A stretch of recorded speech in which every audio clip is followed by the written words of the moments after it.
সুপ্রিয় শিক্ষার্থী বন্ধুরা, আসসালামু আলাইকুম। কেমন আছো তোমরা? আশা করি তোমরা সকলেই ভালো আছো। তোমাদের সাথে আছে আমি মাহফুজ মাহবুব, সিনিয়র প্রভাষক ও বিভাগীয় প্রধান, মেট্রোপলিটন স্কুল অ্যান্ড কলেজ। প্রিয় নবম শ্রেণীর বিজ্ঞান বিভাগের শিক্ষার্থীরা, আজকে আমরা তোমাদের জীববিজ্ঞান বিষয়ের যে নবম অধ্যায় রয়েছে সেই নবম অধ্যায়ের একটি গুরুত্বপূর্ণ বিষয় নিয়ে আমরা আলোচনা করব। আশা করি তোমরা আমার সাথেই থাকবে এবং তোমাদের যে কোনো ধরনের অসুবিধা থাকলে সেটি অবশ্যই আমাদের যে কমেন্টস বক্স রয়েছে সেখানে লিখে আমাকে জানাবে। তো আজকে আমরা যে বিষয়টি জানবো তার আগে আমরা বলে দিই, গত ক্লাসে আমরা মানুষের যে কঙ্কালতন্ত্র রয়েছে সেই কঙ্কালতন্ত্র কাকে বলে, কঙ্কালতন্ত্রের শ্রেণী বিভাগ এবং কঙ্কালতন্ত্রের যে বিভিন্ন অংশগুলি ছিল সেই বিষয়গুলি নিয়ে আমরা আলোচনা করেছি। আজকে আমরা এই যে কঙ্কালতন্ত্র কি নিয়ে গঠিত, অর্থাৎ অস্থি এবং তরুণাস্থি নিয়ে যে কঙ্কালতন্ত্র গঠিত সেই অস্থি এবং তরুণাস্থির গঠন সম্পর্কে এবং এদের মধ্যে কি কি পার্থক্য রয়েছে সেই পার্থক্যগুলি শিখব। তো আমি তোমাদের যে টেক্সট বই আছে, পাঠ্য যে বইটি রয়েছে সেই বইটি থেকে আমি তোমাদের লাইন বাই লাইন পড়াবো এবং সেটি বুঝিয়ে দেওয়ার চেষ্টা করব। আশা করি তোমরা সহজেই বুঝতে পারবে। তো দেখো এখানে কি লেখা, এখানে লেখা হচ্ছে কি অস্থি। কি লেখা? অস্থি। তো তোমাদের যদি বলা হয় অস্থি কাকে বলে, ঠিক আছে, অস্থি এক ধরনের দৃঢ় ভঙ্গুর যোজক কলা। যদি জ্ঞানমূলক কোশ্চেন আসে, অস্থি কি? অস্থি হচ্ছে দৃঢ় এবং ভঙ্গুর এক ধরনের যোজক কলা। তো তোমাদের বইতে যেটি আছে সেটিও লিখতে পারে, যে দেখো অস্থি হচ্ছে যোজক কলার রূপান্তরিত রূপ, এটুকু তুমি লিখে দিতে পারো। এবং দেখো এটি কি বলছে, দেহের সব থেকে দৃঢ় কলা বা টিস্যু। তাহলে তুমি যদি জ্ঞানমূলক কোশ্চেন আসে এখান থেকে লিখে দিবা অস্থি হচ্ছে যোজক কলার রূপান্তরিত রূপ। এবং দেহের ভিতরে আমরা জানি বিভিন্ন ধরনের টিস্যু রয়েছে। তো সেই টিস্যুগুলোর মধ্যে বা কলাগুলোর মধ্যে সব থেকে দৃঢ়, কি বললাম, সব থেকে দৃঢ় টিস্যু হচ্ছে কি, বা শক্ত টিস্যু হচ্ছে এই অস্থি। আচ্ছা, যেটিকে আমরা বলি মাতৃকা, অস্থির যে মাতৃকা বা ম্যাট্রিক্স বা আন্তঃকোষীয় পদার্থ এক ধরনের জৈব পদার্থ দিয়ে গঠিত, ঠিক আছে। অস্থির ম্যাট্রিক্স যেটা বা আন্তঃকোষীয় যে পদার্থ থাকে, সেই কোষের যে পদার্থগুলি সেটি হচ্ছে এক ধরনের কি পদার্থ দিয়ে তৈরি? এক ধরনের জৈব পদার্থ দিয়ে তৈরি। কি পদার্থ দিয়ে? দেখো জৈব পদার্থ দিয়ে তৈরি। এবং এই যে আমরা মাতৃকা বললাম, এই মাতৃকার মধ্যে অস্থির যে কোষগুলি, সেই অস্থি কোষগুলো যদি বলা হয় কিভাবে থাকে, অস্থি কোষগুলি থাকে, দেখো অস্থি কোষগুলি থাকে ছড়ানো অবস্থায়। কিভাবে থাকে? অস্থি কোষগুলি থাকে ছড়ানো অবস্থায়। হ্যাঁ, তাহলে দেখো এই যে অস্থি কোষ যদি তোমাকে জিজ্ঞেস করা হয় কিভাবে থাকে, ছড়ানো অবস্থায় থাকে। একদিকে দেখো কি বলা হচ্ছে,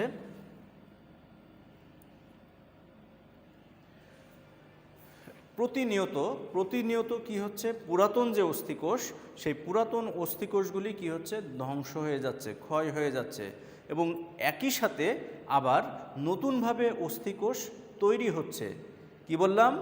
পুরাতন যে অস্থিকোষ সেটি যেমন প্রতিনিয়ত ধ্বংস হয়ে যাচ্ছে, আবার একই সাথে কি হচ্ছে, প্রতিনিয়ত তৈরি হচ্ছে। এই যে বলা হচ্ছে পুরাতন কোষ ক্ষয় হতে থাকে, অস্থির পুরাতন কোষ, কি বললাম, পুরাতন কোষ ক্ষয় হতে থাকে, পুরাতন কোষ ক্ষয় হতে থাকে এবং অস্থির মধ্যে নতুন কোষ গঠন হতে থাকে। অর্থাৎ একই সাথে ক্ষয়ও হবে, আবার নতুন কোষ কি হবে, গঠনও হবে। এবং এইটির কিন্তু একটি ভারসাম্য থাকতে হবে, অর্থাৎ শুধুমাত্র ক্ষয় হয়ে গেল সেটি কিন্তু হবে না, এর সাথে কি হতে হবে, আবার নতুনভাবে তৈরি হতে হবে। যদি এই ভারসাম্যটা নষ্ট হয় তাহলে কি হবে, আমাদের পরবর্তীতে আরও নতুন নতুন জটিলতা সৃষ্টি হবে দেহে। বিশেষ করে অস্থির বিভিন্ন ধরনের যে রোগগুলি রয়েছে সেই রোগগুলি কিন্তু সৃষ্টি হবে। তাহলে এই বিষয়টি তোমাদের খেয়াল রাখতে হবে। এখন দেখো, যদি বয়স বাড়তে থাকে, ঠিক আছে, তাহলে কি বললাম যে ভারসাম্য নষ্ট হয়ে গেলে রোগ হবে। আর এই যে দেখো এখানে কি লেখা আছে, এখানে লেখা আছে বয়স বাড়লে, দেখো বয়স যদি বাড়ে, আমরা জানি বয়স বাড়ার সাথে সাথে এই যে অস্থির নতুন কোষ সৃষ্টি এবং ধ্বংসের যে ভারসাম্য, সেই ভারসাম্যটি কিন্তু নষ্ট হতে থাকে। হ্যাঁ, বয়স বাড়লে কি হয়, এই ভারসাম্যটি নষ্ট হয়ে যায় বা কমে যায়। কমে গেলে কি হয়, তখন হাড় ক্ষয় হতে থাকে। এই যে দেখো এখানে কি বলছে, হাড় ক্ষয়ের দিকে বেশি ঝুঁকে পড়ে। এবার দেখো কি বললাম, অস্থি যদি বলা হয় কাকে বলে? অস্থি হচ্ছে এক ধরনের দৃঢ় এবং ভঙ্গুর যোজক কলা, এবং দেহের ভিতর যে ধরনের কলাগুলি রয়েছে সেই কলাগুলির মধ্যে সব থেকে শক্ত টিস্যু হচ্ছে কি এই অস্থি। ঠিক আছে, এবং অস্থির যে মাতৃকা বা ম্যাট্রিক্স যেটা আছে, সেই ম্যাট্রিক্সের মধ্যে অস্থির যে কোষ, আমরা জানি অস্থি কোষগুলি কী হতে পারে, অস্টিওব্লাস্ট হতে পারে, অস্টিওক্লাস্ট হতে পারে এবং অস্টিওসাইট হতে পারে। তাহলে অস্টিওব্লাস্ট, অস্টিওক্লাস্ট এবং অস্টিও যে সাইট, সেই তিন ধরনের কোষ কী করে, এই অস্থির যে ম্যাট্রিক্স বা মাতৃকা, সেই মাতৃকার মধ্যে কি থাকে, ছড়ানো থাকে। ঠিক আছে, তো এখানে মনে রাখতে হবে নতুন নতুন অস্থিকোষ যেমন সৃষ্টি হয়, একই সাথে ধ্বংসও হয়। ঠিক আছে, তো এই যে ধ্বংস এবং অস্থিকোষ সৃষ্টির যে ভারসাম্য, এই ভারসাম্যটা অবশ্যই বজায় থাকতে হবে। যদি বজায় না থাকে তাহলে বিভিন্ন ধরনের অস্থির রোগ দেখা যায়। এবং যদি তোমাদের জিজ্ঞেস করা হয় এই ভারসাম্যটি কি কখনো নষ্ট হতে পারে, অবশ্যই পারে। কোন সময় পারে? যখন আমাদের বয়স বাড়ে। এবং এই ভারসাম্য নষ্ট হলে কি হয়, দেখো এখানে লিখলাম, হাড় কি হবে, ক্ষয় হয়ে যাবে। এখন দেখো তোমাদের একটি গুরুত্বপূর্ণ বিষয় আমি বলবো, যেটি তোমাদের বহুপদী যে কোশ্চেনগুলি রয়েছে, সেই বহুপদী কোশ্চেনে কিন্তু এই টপিকটি আসতে পারে। দেখো অস্থি কি দ্বারা তৈরি, এখানে দেখো অস্থি ফসফরাস, তারপরে কি আরেকটু দেখি সোডিয়াম,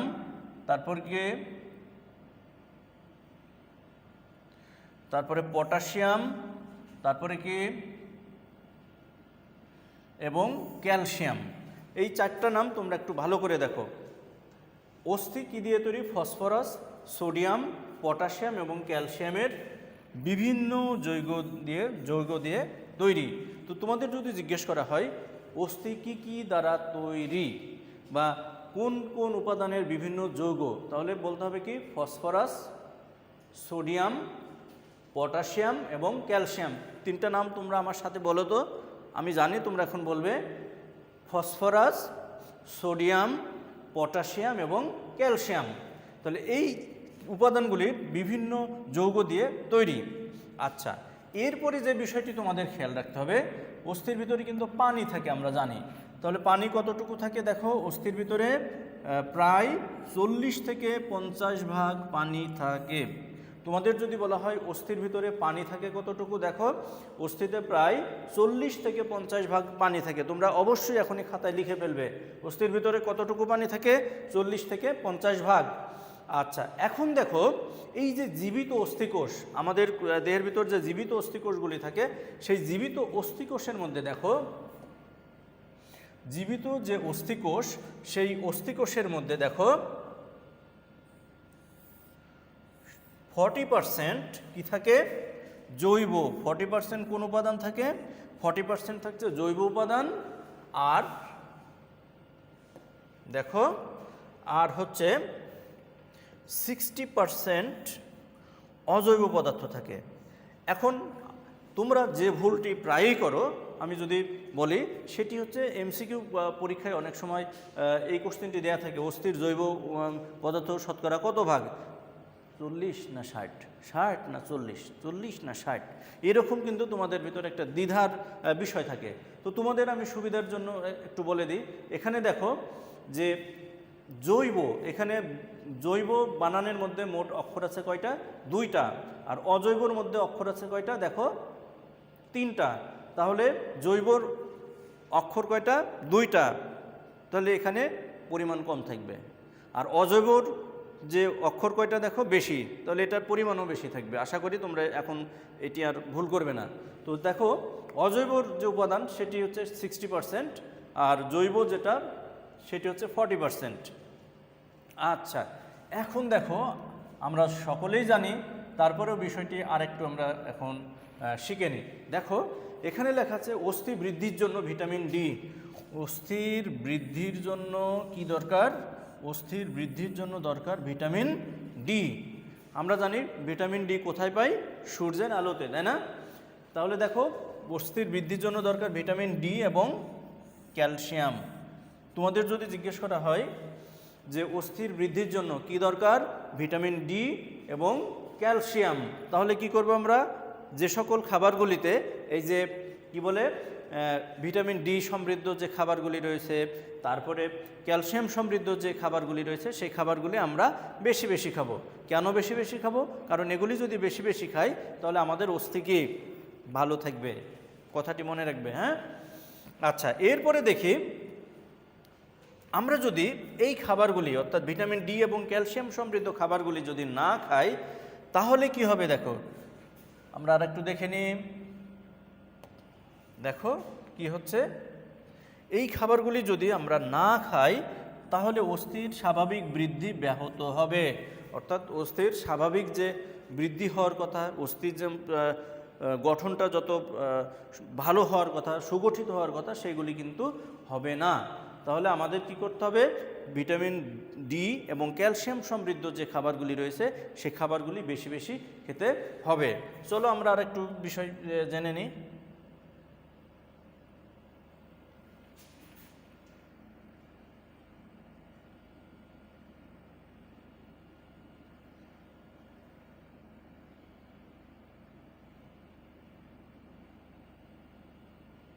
আচ্ছা, এরপরে দেখো, সূর্যের আলো ত্বকে অবস্থিত কোলেস্টেরল কি করে? সূর্যের যে আলো, এই যে দেখো সূর্যের আলো, কি বললাম? সূর্যের আলো, দেখো এই যে সূর্যের আলো ত্বকে অবস্থিত কার? কোলেস্টেরল। ত্বকের ভিতরে কি থাকে? আমরা জানি ত্বকের ভিতরে থাকে কোলেস্টেরল। তো সেই কোলেস্টেরল, দেখো সূর্যের আলো ত্বকের যে কোলেস্টেরল, ত্বকের ভিতরে কি থাকে? কোলেস্টেরল থাকে, ঠিক আছে? সেই কোলেস্টেরলের কি হবে? রাসায়নিক পরিবর্তন ঘটাবে, রাসায়নিক পরিবর্তন ঘটায় এবং এই রাসায়নিক পরিবর্তনের পর এটি হচ্ছে কোথায় যাবে? আমাদের যে লিভার বা যকৃৎ যেটাকে বলে এবং যে আমাদের কিডনি, সেখানে যাবে। সেখানে কিছু আরও পরিবর্তন হবে। পরিবর্তনের পর কি তৈরি করবে? পরিবর্তনের পর ভিটামিন কি তৈরি করবে? ডি তৈরি করবে। সংশ্লেষণ করা মানে তৈরি করা। তো দেখো এখন কি বললাম?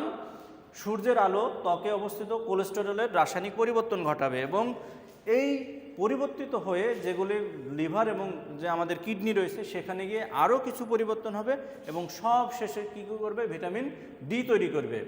তাই আমাদের কি করতে হবে? পর্যাপ্ত সূর্যের যে আলো যেখানে থাকে সেই জায়গাগুলিতে আসতে হবে। তো যারা হচ্ছে সূর্যের আলোর সংস্পর্শে আসে না, সব সময় জামা কাপড় পরে একেবারে সূর্যের আলো যেন তার গায়ে না লাগে এরকম জায়গায় যদি সারাদিন বসে থাকে তাহলে তার দেহে ভিটামিন ডি তৈরির যে সম্ভাবনা বা পরিমাণ সেটি কী হবে? কমে যাবে। এর ফলে কী হবে? ভিটামিন ডি এর অভাবজনিত বিভিন্ন রোগে সে কিন্তু আক্রান্ত হবে। এই বিষয়গুলি তোমাদের খেয়াল রাখতে হবে। তাই যারা কি বললাম, যারা সব সময় ঘরে বসে থাকেন বা সারা শরীর আবৃতকারী পোশাক পরে থাকেন, যারা সব সময় কি করে? ঘরে বসে থাকবেন অথবা আবৃতকারী পোশাক পরেন, তাদের কি হবে? ভিটামিন ডি তৈরির যে সম্ভাবনা, সেই সম্ভাবনাটা, ভিটামিন ডি তৈরির সম্ভাবনাটা কমে যাবে। কমে গেলে কি হবে? তখন ভিটামিনের ডি এর অভাব দেখা দিবে। আশা করি তোমরা বিষয়টি বুঝতে পেরেছো। কি এখন যদি কোনো কোশ্চেন থাকে তোমরা অবশ্যই আমাকে জানাবে। প্রিয় শিক্ষার্থী বন্ধুরা, এতক্ষণ আমরা অস্থি সম্পর্কে জানলাম, এখন যেটা জানবো সেটি হচ্ছে তরুণাস্থি সম্পর্কে। হ্যাঁ,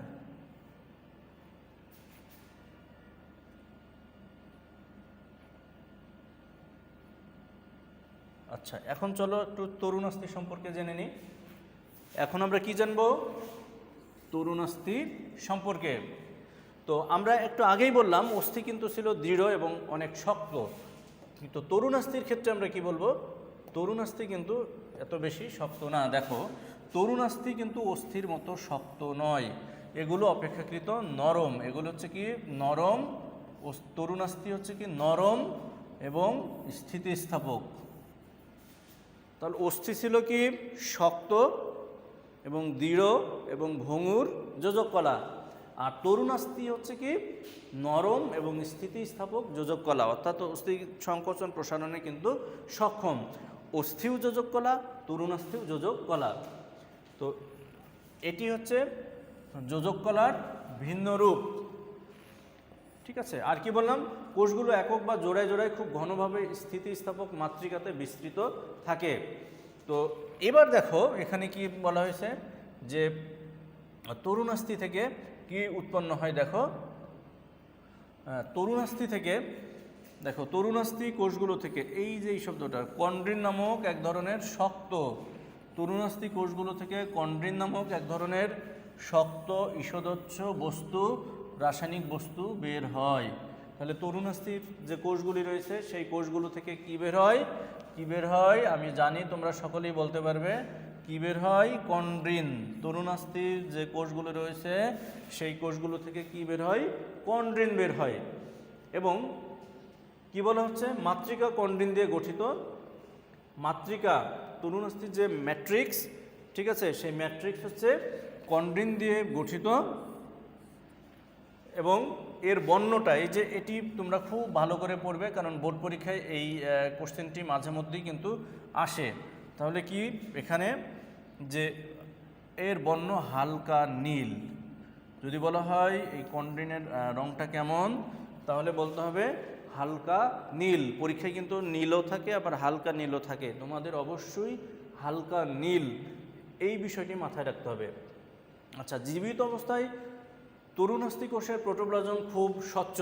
তাহলে জীবিত অবস্থায় তরুণাস্থি কোষের যে প্রোটোপ্লাজম থাকে সেই প্রোটোপ্লাজম কেমন থাকবে, প্রোটোপ্লাজমটা থাকবে খুবই স্বচ্ছ। জীবিত অবস্থায় তরুণাস্থির যে প্রোটোপ্লাজম, তরুণাস্থি কোষের প্রোটোপ্লাজম থাকবে স্বচ্ছ এবং নিউক্লিয়াসটি থাকবে কেমন, গোলাকার। নিউক্লিয়াস কেমন থাকবে, গোলাকার। তাহলে আবারও বলছি, তরুণাস্থি হচ্ছে অস্থির মতো শক্ত না, এটি হচ্ছে নরম এবং স্থিতিস্থাপক, এবং এটি হচ্ছে যোজক কলার ভিন্ন রূপ। তো কোষগুলো জোড়ায় জোড়ায়ও থাকতে পারে আবার এককভাবেও থাকতে পারে। এবং কি বললাম, তরুণাস্থি কোষ থেকে কন্ড্রিন নামক এক ধরনের শক্ত ঈষদচ্ছ মানে ঈষদ স্বচ্ছ হালকা স্বচ্ছ রাসায়নিক বস্তু বের হয়। এবং এদের যে মাতৃকা, তরুণাস্থির যে মাতৃকা কন্ড্রিন দিয়ে গঠিত, এবং কন্ড্রিনের রং যদি বলা হয় কেমন, হালকা নীল। আর জীবিত অবস্থায় প্রোটোপ্লাজম খুব স্বচ্ছ এবং নিউক্লিয়াসটি গোলাকার থাকে। তরুণাস্থির নিউক্লিয়াস কেমন থাকবে, গোলাকার। এবং কন্ড্রিনের মাঝে, ঠিক আছে, এই যে বলা হচ্ছে যে রাসায়নিক বস্তু বের হচ্ছে, সেই রাসায়নিক বস্তুর নাম কন্ড্রিন। সেই কন্ড্রিনের মাঝে কি থাকবে, গহ্বর থাকবে। কন্ড্রিনের মাঝে কি থাকবে, গহ্বর থাকবে। এগুলোকে বলা হয় ক্যাপসুল। কন্ড্রিনের যে গহ্বর, সেই গহ্বরকে বলা হবে কি, ক্যাপসুল বা ল্যাকিউনো। কি বলা হয়, ক্যাপসুল বা ল্যাকুনা বা ল্যাকিউনি। কোনো কোনো বইতে লেখা আছে ল্যাকুনা। তো এর ভিতরে কি থাকবে, এর ভিতরে দেখো কি থাকবে, এর ভিতরে থাকবে দুইটি কোষ। আমরা দেখি এর ভিতরে কি থাকবে, কন্ড্রিওব্লাস্ট এবং কন্ড্রিওসাইট। এর ভিতরে কি থাকবে, কন্ড্রিওব্লাস্ট এবং কন্ড্রিওসাইট। অর্থাৎ তরুণাস্থির যে কোষ, সেই তরুণাস্থির কোষগুলোকেই বলা হচ্ছে কন্ড্রিওব্লাস্ট এবং কন্ড্রিওসাইট। এখন ব্লাস্ট কি আর সাইট কি, যখন কোষগুলি অপরিণত অবস্থায় থাকে তখন সেই তরুণাস্থির কোষগুলিকে বলা হয় কন্ড্রিওব্লাস্ট, আর যখন এই কোষগুলি পরিণত হয়ে যায় তখন বলা হয় সেগুলিকে কন্ড্রিওসাইট। আশা করি তোমরা বিষয়টি বুঝতে পেরেছো। সব তরুণাস্থি একটি তন্তুময় যোজক কলা নির্মিত আবরণী দিয়ে পরিবেষ্টিত থাকে। তাহলে কি বলা হচ্ছে, তরুণাস্থি তন্তুময় যোজক কলার আবরণ দ্বারা আবৃত থাকে, যে আবরণকে বলা হয় পেরিকন্ড্রিয়াম। আমরা তো কি বললাম, পেরিকন্ড্রিয়াম। যদি বলা হয় তরুণাস্থির যে আবরণ, সেই আবরণের নাম কি, সেই আবরণকে বলা হয় পেরিকন্ড্রিয়াম। আর অস্থি কোষ যে আবরণ দ্বারা আবৃত থাকে সেটিকে বলা হয় পেরিওস্টিয়াম। তাহলে এটি কিন্তু তোমাদের খেয়াল রাখতে হবে, তরুণাস্থি কোষের আবরণের নাম কি আর অস্থির আবরণের নাম কি। তাহলে কি বলা হচ্ছে, তরুণাস্থি যে আবরণ দ্বারা আবৃত থাকে সেটিকে বলা হয় পেরিকন্ড্রিয়াম, আর অস্থি যে আবরণ দ্বারা আবৃত থাকে তাকে বলা হয় পেরিওস্টিয়াম। এই আবরণটি দেখতে কেমন দেখো, আবরণটি দেখতে হচ্ছে চকচকে সাদা। এটি দেখতে কেমন? চকচকে সাদা। আমরা সাধারণত তরুণাস্থিকে কেমন রঙের দেখি সেটিও আমরা একটু দেখে নিই। দেখো, তরুণাস্থিকে আমরা সাদা অবস্থায় দেখতে পারি, তারপরে কি অবস্থায় দেখতে পারি? নীলাভ অবস্থায় দেখতে পারি, এবং আর কি অবস্থায় দেখতে পারি? চকচকে অবস্থায়ও দেখতে পারি। যদি বলা হয় তরুণাস্থি দেখতে কেমন হতে পারে? সাদা হতে পারে, নীলাভ হতে পারে এবং চকচকে হতে পারে। আমাদের দেহে কয়েক ধরনের তরুণাস্থি রয়েছে, ঠিক আছে। এই যে এটিকে বলা হয় কানের পিনা, দেখো এই যে এটি কিন্তু এই যে কানের পিনা, এটি হচ্ছে তরুণাস্থি। এই যে নাক, আমাদের কিন্তু নাকেও থাকে তরুণাস্থি। তো আমাদের এই যে হাতের ভিতরে অস্থি থাকে, এটাকে বলা হচ্ছে হিউমেরাস। এখানেও দুইটা অস্থি থাকে, রেডিও আলনা। তো এই যে এখানে যে অস্থিটা, তারপরে এখানে যে অস্থি, এই দুই অস্থির সংযোগস্থলে, এই যে এই সংযোগস্থলেও কিন্তু কি থাকে? তরুণাস্থি থাকে। আশা করি বুঝেছো। এই যে আমাদের হাতের যে ছোট ছোট অস্থি, যেগুলোকে বলা হয় ফ্যালাঞ্জেস, তাহলে এই যে এই ফ্যালাঞ্জেসগুলির সংযোগস্থলেও কিন্তু তরুণাস্থি থাকে। বিষয়টি আশা করি তোমরা বুঝতে পেরেছো। যদি বলা হয় তরুণাস্থি কোথায় পাওয়া যায়, তাহলে আমরা দেখে নিই কানের পিনা, ঠিক আছে। কানের পিনা কোনটি? এই যে এটি হচ্ছে কানের পিনা, ঠিক আছে। তারপরে বিভিন্ন অস্থির সংযোগস্থলে, এই যে হিউমেরাস, রেডিও আলনা, তার সংযোগস্থলেও থাকতে পারে। তো তারপরে দুটি মেরুদণ্ডের যে হাড়গুলি আমরা জানি, তোমরা এগুলি জানো, মেরুদণ্ডের এক একটি হাড়কে বলা হয় কশেরুকা। তো সেই কশেরুকার দুটি যে কশেরুকা, সেই দুই কশেরুকার সংযোগস্থলেও কিন্তু আমরা তরুণাস্থি দেখতে পাই। হ্যাঁ, আচ্ছা, তোমাদের এখানে দেখো একটি লেখা আছে যে অস্থি এবং তরুণাস্থির মধ্যে পার্থক্য নির্ণয় করো। আমি জানি এটি তোমরা সকলেই পারবে, তারপরে তোমাদের একটু আমি শিখিয়ে দিচ্ছি। অস্থি হচ্ছে দৃঢ়, অস্থি হচ্ছে দৃঢ় ভঙ্গুর যোজক কলা। তরুণাস্থি হচ্ছে নমনীয় এবং নরম ও স্থিতিস্থাপক যোজক কলা। একটি পার্থক্য বলে দিলাম। এরপর যদি বলা হয় অস্থি কত প্রকার? অস্থি হচ্ছে দুই প্রকার, তোমরা খাতায় লিখে নাও। তরুণাস্থি কত প্রকার? তরুণাস্থি হচ্ছে 4 প্রকার, ঠিক আছে। অস্থিকোষের আবরণের নাম কি বললাম, বা অস্থির আবরণের নাম পেরিঅস্টিয়াম। তরুণাস্থির আবরণের নাম কি? পেরিকন্ড্রিয়াম, ঠিক আছে। আচ্ছা, এরপর যদি বলা হয় হ্যাবারশিয়ান তন্ত্র, হ্যাবার বা হেবারশিয়ান তন্ত্র, হ্যাবারশিয়ান তন্ত্র অস্থিতে থাকে, তরুণাস্থিতে থাকে না, ঠিক আছে। তো এইগুলি তোমরা আপাতত শিখে নাও। জাস্ট এই কয়টা তোমরা আজকে আমাকে হোমওয়ার্ক দিবে। পরেরটা যাই, অস্থি সন্ধি। অস্থি সন্ধি কি? তোমরা আমি জানি এটি বলতে পারবে অস্থি সন্ধি কাকে বলে। দুই বা ততোধিক, এই যে অস্থি সন্ধি কাকে বলে তোমাদের যদি পরীক্ষায় আসে তাহলে এইটুকু লিখে দেবে, দুই বা ততোধিক অস্থির সংযোগস্থলকে বলা হচ্ছে কি? অস্থি সন্ধি। দুই বা ততোধিক অস্থির সংযোগস্থলকেই বলা হচ্ছে অস্থি সন্ধি। এই যে এটা ধরে নাও এই একটা অস্থি, ঠিক আছে। এটি যদি আমি একটি অস্থি মনে করি, সরি এটি আমি মুছে ফেলি,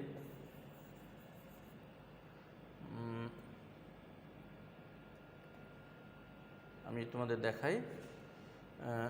এই মনে করে একটা অস্থি, ঠিক আছে, এটি একটা অস্থি, ঠিক আছে। এর সাথে আর একটা অস্থি যদি আমি যুক্ত করে দিই, সরি কাজ করছে না কেন, এটি মনে করে একটা অস্থি,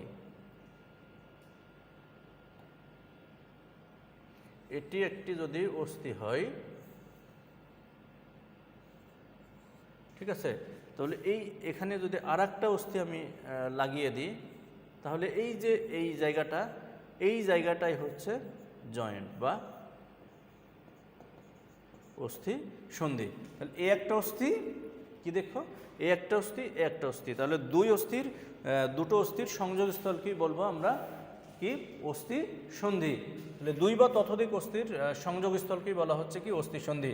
প্রতিটি অস্থি সন্ধির অস্থিগুলো একরকম স্থিতিস্থাপক। দেখো এই বিষয়টি কি হতে পারে?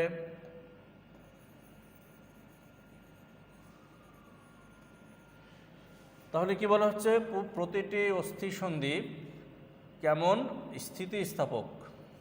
দেখো, স্থিতিস্থাপক, প্রতিটি অস্থিসন্ধিগুলো একরকম স্থিতিস্থাপক, রজ্জুর মতো বন্ধনী দিয়ে দৃঢ়ভাবে আটকানো থাকে। ঠিক আছে, তাহলে প্রত্যেকটা জয়েন্টের সংযোগস্থল কি থাকছে, শক্ত এবং দৃঢ় রজ্জুর মতো, দড়ির মতো এক ধরনের উপাদান দ্বারা কি থাকে, আটকানো থাকে, যার ফলে কি হয়, এগুলি এক জায়গা থেকে আরেক জায়গায় সরে যেতে পারে না। এবং এই যে অস্থিসন্ধি বিভিন্ন অঙ্গ প্রত্যঙ্গ সঞ্চালনে সাহায্য করে। যদি বলা হয় অস্থিসন্ধি কাকে বলে, দুই বা ততোধিক অস্থির সংযোগস্থলকে বলা হয় অস্থিসন্ধি। আর এগুলি কি হচ্ছে, এক ধরনের স্থিতিস্থাপক রজ্জুর মতো বা দড়ির মতো বন্ধনী দ্বারা আটকানো থাকে, যার ফলে অস্থিগুলো কি হয়, সহজে নড়াচড়া করতে পারে না। এবং এই অস্থিসন্ধির কাজ হচ্ছে কি, অঙ্গ প্রত্যঙ্গগুলোকে সঞ্চালনে সাহায্য করা। তো চলো আরেকটু দেখে নিই আমরা।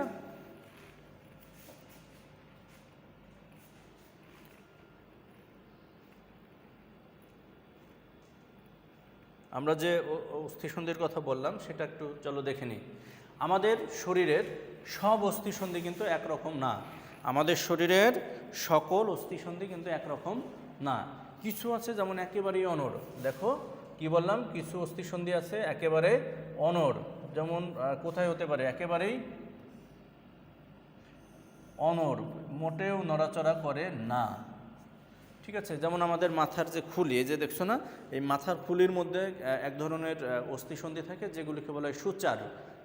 সূচার, এই সূচার যে অস্থিসন্ধি রয়েছে তারা কিন্তু একেবারেই নড়াচড়া করে না। তো যদি বলা হয় সূচার অস্থিসন্ধি কোথায় থাকে, সূচার অস্থিসন্ধি থাকে আমাদের মাথায়। শিক্ষার্থী বন্ধুরা, আমরা একটু অপেক্ষা করছি, কিছুক্ষণের মধ্যে আবার আমরা যোগ দেব।